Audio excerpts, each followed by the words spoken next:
wabarakatuh. Perkenalkan, nama saya Dewi Bunga Saputri, NIM 123100080.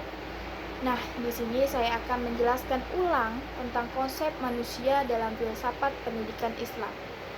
Jadi, latar belakang manusia dalam filsafat pendidikan Islam, manusia itu merupakan makhluk ciptaan Tuhan yang mengagumkan dengan penuh materi. Dia tersusun dari perpaduan 3 unsur. Yang pertama, jasad tubuh, yang kedua akal, dan yang ketiga ruh. Dan manusia itu juga merupakan ciptaan yang Allah yang paling sempurna, dengan kesempurnaan akal, pikiran yang telah dianugerahkan dan tidak ada pada makhluk lain. Karena itulah kemuliaannya yang diberikan kepada manusia, yang merupakan proses kehidupan yang akan dilalui dengan terlahirnya ke dunia, sehingga menjadi wakil atau khalifah di muka bumi. Baik, sekarang kita masuk ke hakikat manusia menurut filsafat pendidikan Islam. Nah, hakikat manusia pada umumnya itu yaitu semacam kondisi yang menentukan hidup manusia pada tengah-tengah perubahan masyarakat.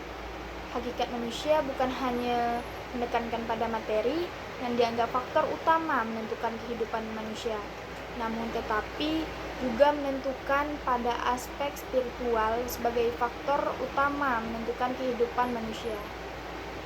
Nah, di sini ada beberapa pendapat yang mengenai hakikat manusia dalam pandangan Islam. Yang pertama, manusia adalah makhluk yang diciptakan Allah Subhanahu wa taala.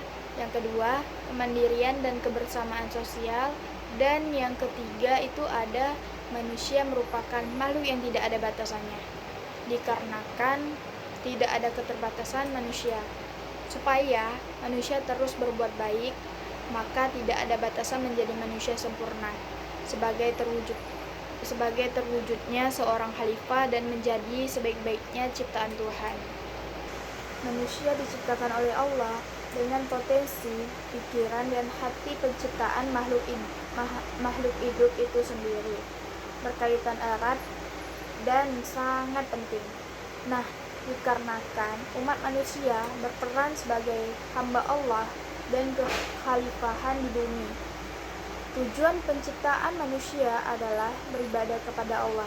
Nah, jadi penciptaan manusia adalah bahwa beribadah kepada Tuhan merupakan bentuk kehormatan yang tulus kepada Tuhan, seperti yang mereka lakukan secara alami, yaitu oleh orang-orang yang memuja, zikir, atau ya cara ibadah lainnya, mendekatkan diri kepada Allah dan harus berusaha untuk hidup dalam harmoni dan kesadaran dengan semua yang diciptakan. Nah, manusia bertanggung jawab atas keberlanjutan dalam Al-Quran. Manusia dianggap sebagai wakil atau khalifah Allah di dunia ini. Dengan demikian, Tuhan telah melengkapi manusia dengan kemampuan yang intelektual dan spiritual mereka untuk melaksanakan peran khalifahnya. Dikarenakan manusia adalah makhluk yang paling bertanggung jawab secara etika terhadap lingkungannya, Allah memberikan manusia akal, dan dengan akal itulah dia menurunkan agama-agama yang berfungsi sebagai pedoman hidup dan dasar untuk mengatur hubungan dengan alam semesta dan sang pencipta. Memang pedoman hidup manusia itu memang Al-Quran, tapi yang Allah jadikan di bumi ini untuk jadi pedoman kayak seperti wakil atau khalifah itu di bumi ini itu manusia. Jadi pedoman bagi manusia itu Al-Quran, tapi yang Allah jadikan yang Allah jadikan dari makhluk hidup lainnya khalifah gitulah, wakil dari semuanya itu adalah manusia. Nah, kenapa manusia menjadi khalifah di muka bumi ini?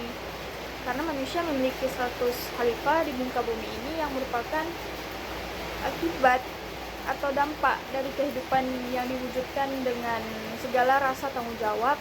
Maka dari itu agama menjadi pedoman untuk manusia melaksanakan amanah tersebut dengan rasa tanggung jawab. Pendidikan Islam mempersiapkan untuk menjalankan peran dan tanggung jawab manusia sebagai khalifah di bumi, dengan memberikan pemahaman yang mendalam tentang konsep khalifah dalam Islam. Nah, dari kesimpulan konsep manusia dalam filsafat pendidikan Islam adalah bahwa manusia dipandang sebagai makhluk yang memiliki potensi besar yang harus dikembangkan secara menyeluruh, baik spiritual, intelektual, maupun sosial. Nah, pendidikan dalam Islam bertujuan untuk membimbing manusia agar mencapai kesempurnaan dalam menjalankan kehidupan ini dan memenuhi tujuan sejati keberadaannya, yaitu untuk beribadah kepada Allah SWT. Nah, dengan demikian, pendidikan Islam diarahkan untuk membentuk individu yang berakhlak mulia, berpengetahuan luas, dan berkomitmen untuk berdistribusi positif bagi masyarakat dan kemanusiaan secara keseluruhan. Jadi sekian dan terima kasih video yang saya sampaikan dan saya paham dan apa yang saya paham saya sampaikan, dan cuman segitu pemahaman saya. Maaf jika ada kata salah dan kata yang kurang dipahami, cuman segitu, dan itu juga pakai bahasa saya sendiri. Mohon maaf ya. Jadi terima kasih banyak. Wassalamualaikum warahmatullahi wabarakatuh. Dadah.